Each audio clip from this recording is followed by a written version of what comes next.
સો કોઈ પણ વ્યક્તિ જે આ લેવલની સફળતા જેણે અચીવ કરી હોય એના જીવનમાં એના લાઈફ પાર્ટનરનું યોગદાન પણ એટલું હોય, એમના ઘણા બધા સેક્રિફાઈસીસ હોય, એના આ બધા અનસેડ સેક્રિફાઈસીસ છે, કદાચ એની નોંધ પણ ન લેવાતી. Obviously. તો સર આપના જીવનમાં આપના લાઈફ પાર્ટનરનું યોગદાન કેટલું?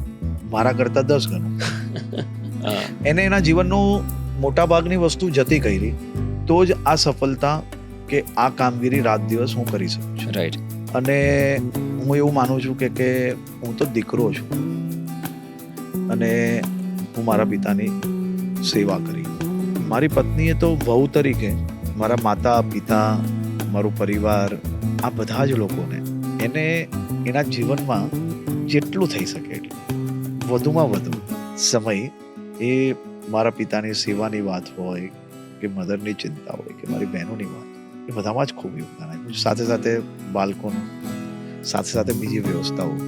એટલે હું એવું માનું છું કે મારી કામગીરી કે મહેનત એ બધું જ મારી પત્ની અને મારી માતા અને મારા બે બાળકો અને સાથે સાથે મારી બહેનો બી, આ લોકોનો બહુ સહયોગ રહે.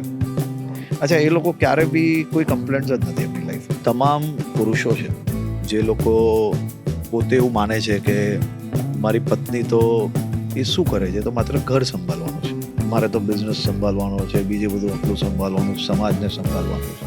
એ બધા જ લોકોને મારે માત્ર એટલું જ પૂછવું છે કે જો તમારું ઘર બરાબર ના સચવાય, જો તમારું ઘર જ અસ્તવ્યસ્ત હશે તો તમે તમારા જીવનમાં કઈ વસ્તુની સફળતા પ્રાપ્ત કરી શકશો?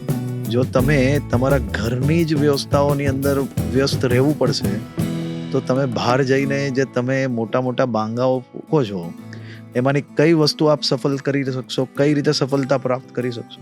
એટલે બધી જ વસ્તુ ઇક્વલ હોય છે અને એમાં તમારા માટે જે વ્યક્તિ સેક્રિફાઈસ કરે છે એને 1%, 51% એનો શ્રેય અને 49% આપનો શ્રેય માનશો, તેમાં કંઈ ખોટું નથી સાહેબ.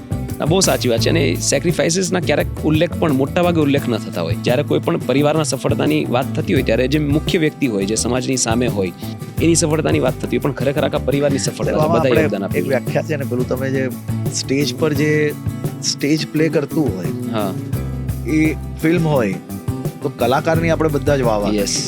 પણ કલાકાર કોના વિઝનથી ચાલે? એની પાછળ બેક સ્ટેજ પર કેટલાય લોકોનું સેક્રિફાઈસ થાય ત્યારે એક સારી ફિલ્મ બનતી.